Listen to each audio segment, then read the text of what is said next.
Boss at his secretary's funeral laughs and says, "Guess I'll have to find another mistress." But then her son approaches and does this. "Hi, welcome to another story. If you enjoy it, don't forget to like, subscribe, share, and turn on notifications." Helen was the kind of woman who impressed through consistency, not grand gestures. A single mother to Timothy, she dedicated herself to her son with quiet strength, managing everything without fuss, without rest, never showing the weight she carried. At home, she was both affection and stability. Outside, she was the same tireless figure. She had worked nearly 10 years as Ronald's secretary, a boss known for his coldness, and there too she remained steady. She arrived before everyone else, organized everything precisely, and kept the environment in order, even when everything around was falling apart. She never snapped back at sarcasm, never broke down under humiliations disguised as jokes, never responded to neglect with anger. She simply kept going, just like at home. Her competence was silent, and for that reason she became indispensable, not by bonds of trust, but because she was efficient, discreet, and reliable. In recent months, fatigue had become obvious.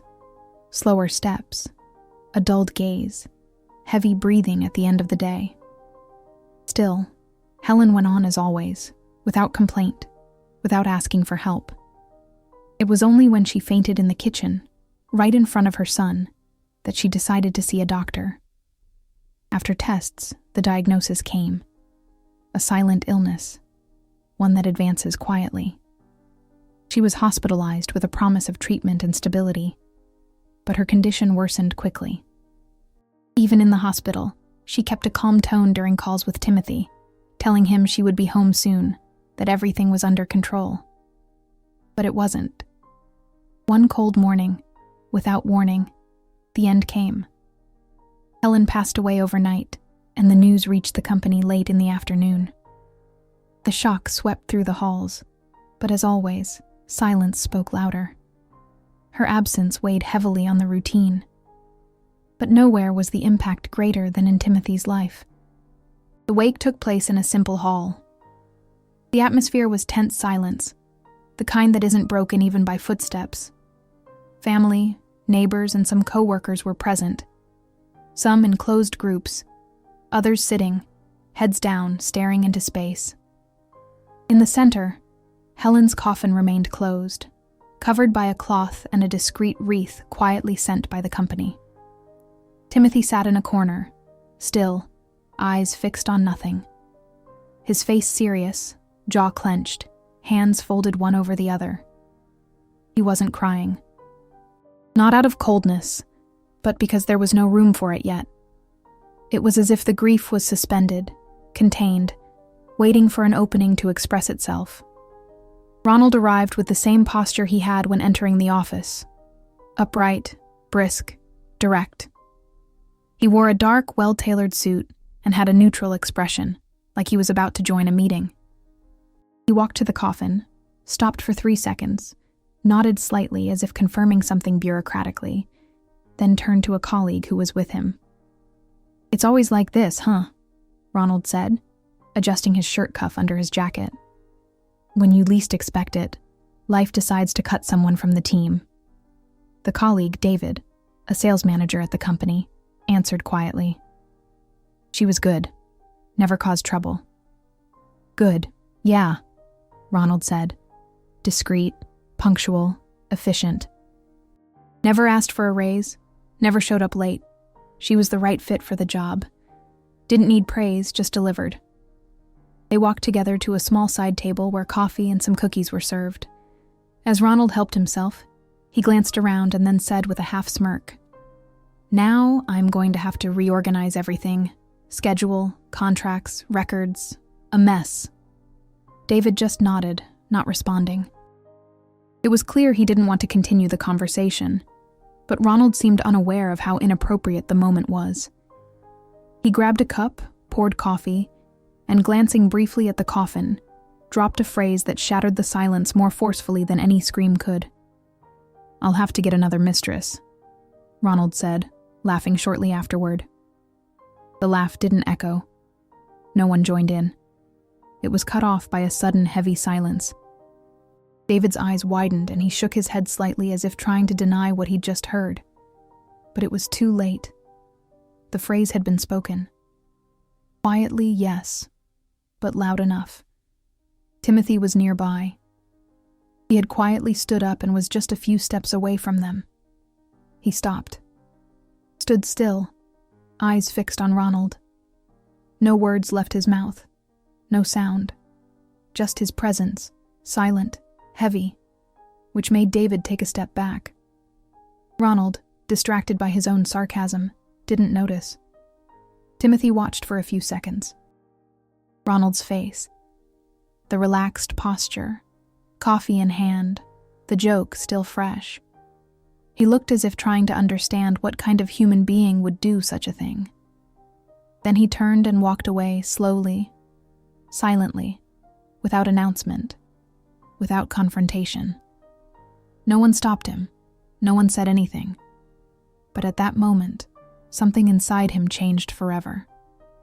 Ronald kept talking, unaware. He said something about a new filing system, commented on how the coming days would be complicated, then left the wake with the same coldness he had arrived with. He didn't speak to Timothy, didn't offer condolences, didn't ask anything.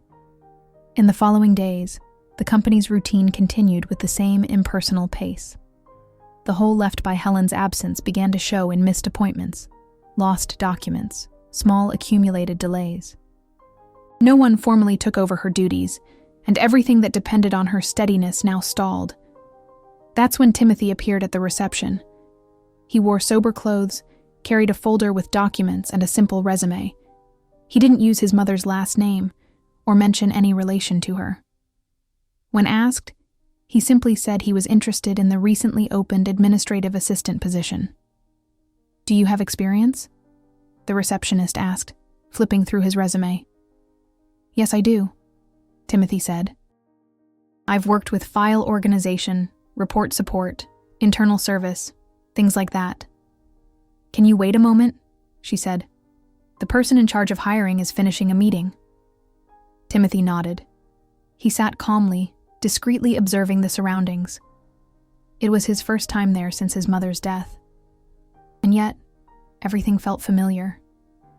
He imagined what it was like for Helen to come through that door every day, day after day, for nearly 10 years. Minutes later, Timothy was called for an interview. He entered Ronald's office with a calm posture, handed over his resume, and answered basic questions about his experience firmly. He remained polite and discreet throughout the conversation. Ronald, as usual, didn't pay enough attention to recognize him. He quickly assessed the answers, liked the straightforward profile, and hired him on the spot, pleased to have found someone who seemed efficient and calm. Timothy left the room without showing any emotion. He knew this was just the first step of what he had really come to do. He wasn't there to gain experience or build a career. He was there for another reason, to understand what his mother had lived through in that place, to discover, piece by piece, what she endured silently for so many years. In the first days, Timothy kept to himself. He did his tasks carefully, was helpful to colleagues, and never spoke more than necessary. Most people came to respect him for his efficiency. Ronald, satisfied with the new employee, delegated tasks without much instruction. Meanwhile, Timothy started digging through old files. He waited for the workday to quiet down to calmly open drawers, access records, review schedules. He found his mother's notes, discreet scribbles, reminders, and over time, he began to notice signs of something deeper. There were printed emails with a rude tone, requests made with unreasonable demands, jokes written in the margins of papers, phrases that seemed written to remind of something that shouldn't be forgotten. Helen recorded these discreetly, without exposing anyone, just like someone who needs to protect themselves from their own memory. And the picture that formed was clear. She had not been anyone's mistress. She was the target of disdain, constant pressure, insinuations that no one corrected. She endured everything silently because she needed that job. Because it was what kept the household afloat. Because there was no room to lose anything. The phrase said at the wake took on another meaning. It wasn't just an insult. It was a cruel distortion. A lie told as a joke. A complete dehumanization. Timothy knew what he had to do. He began gathering evidence. He separated copies of documents, records of questionable practices, notes with phrases that could be classified as moral harassment. Everything carefully. Everything without hurry. The plan was simple and direct. Expose Ronald, destroy his image, make everyone see who he really was. But as weeks passed, something began to change. Not Ronald, who remained the same, cold, distant, technically correct, emotionally absent.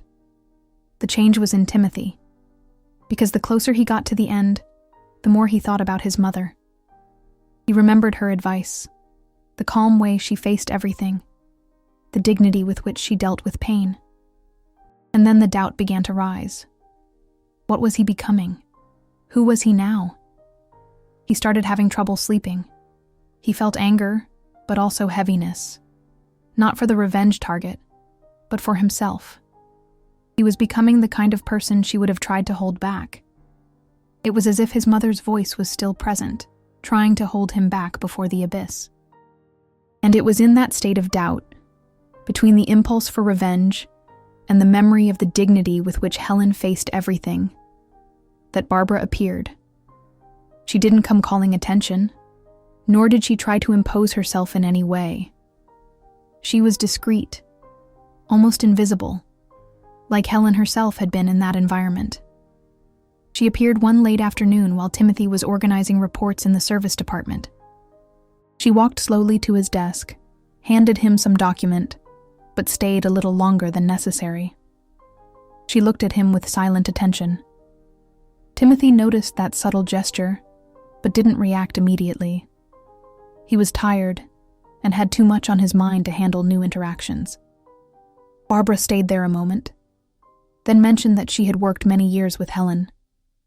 She didn't say it proudly or sadly, just as someone who still holds respect. And at that instant, his mother's name hung between them with an almost physical weight. Timothy slowly raised his eyes, caught off guard. She noticed but didn't explain. She simply went on, saying that Helen was a quiet person, but there was something about her that still caught attention. A constant sadness in her eyes, a fatigue that didn't come only from work. She didn't use dramatic words or try to give meaning to what couldn't be explained. She just shared what she had noticed, like someone who carries an old memory carefully. Timothy listened quietly, not knowing what to say. It touched him in an unexpected way. Someone inside had known his mother. Not as a mother, but as a colleague. As someone who shared the same air, the same weight, the same days. That woman, Barbara, had seen the part he never saw. The side of Helen that endured everything, so that nothing was missing at home. Before leaving, Barbara casually said that if he needed anything, he could call on her. It didn't sound like an empty offer, but like a quiet warning from someone who knows the kind of environment they were in. And after that, she walked away, without more words, returning to her post as if nothing had happened. The conversation was short, but echoed in Timothy's mind for the rest of the day. It was as if, for the first time, someone had given him a concrete clue about what his mother lived through in that place. And that made his pain take shape. Because now she was no longer just an absence, but was beginning to become a shared memory. In the following days, Barbara appeared again, always at moments when the work pace slowed, during hallway breaks, in the coffee line, when collecting papers from the finance department. She didn't intrude, didn't pressure, she was just there. She wrote very organized notes, Barbara said one day, handing over a list. Everything she did was like that, carefully, as if it was meant to last. She was like that at home too, Timothy replied. She never left anything unfinished. You could tell, I knew there was something there, that it wasn't just work. Timothy looked at her, trying to understand how far that perception went. Barbara added, "She never complained, but no one can keep silent for so long if everything is fine." The stories kept adding up. Barbara shared small memories, details that seemed insignificant, but built a fuller picture of Helen. How she always left the room clean before leaving. How she straightened chairs no one noticed. How she delivered corrected reports without ever pointing out others' mistakes. "One time she brought me tea when I was feeling sick," Barbara said. "She didn't say anything, just left the cup on my desk." Timothy smiled lightly. She was really like that. And with each detail, he understood better why his mother had never spoken about pain, humiliation, exhaustion. It wasn't because she accepted it. It was because she knew that if she spoke up, it wouldn't help. Because complaining was opening a wound without a guarantee of care. Because, in that environment, being discreet was her only form of defense. She suffered silently out of dignity, Barbara said. I think she believed no one would listen. Or that if they listened, they wouldn't do anything. That phrase sealed it all. That night, Timothy went home and spent hours looking over the papers he had gathered.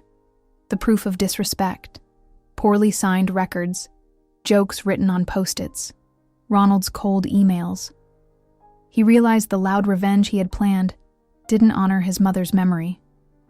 What she deserved wasn't an explosion. It was justice. The next day, he made a decision. He spent weeks carefully organizing everything. He gathered copies of accounting documents showing irregular practices, shell companies, contracts not executed, manipulated receipts. It wasn't the kind of thing that would bring down an empire all at once, but it was enough to get the authorities' attention. "You've been quiet these days," Barbara said during a break. "I'm just thinking about what's worth doing," Timothy replied. She watched him carefully. "If it's something big, do it right." "It will be right," he said firmly. At the same time, Timothy was writing a dossier by hand.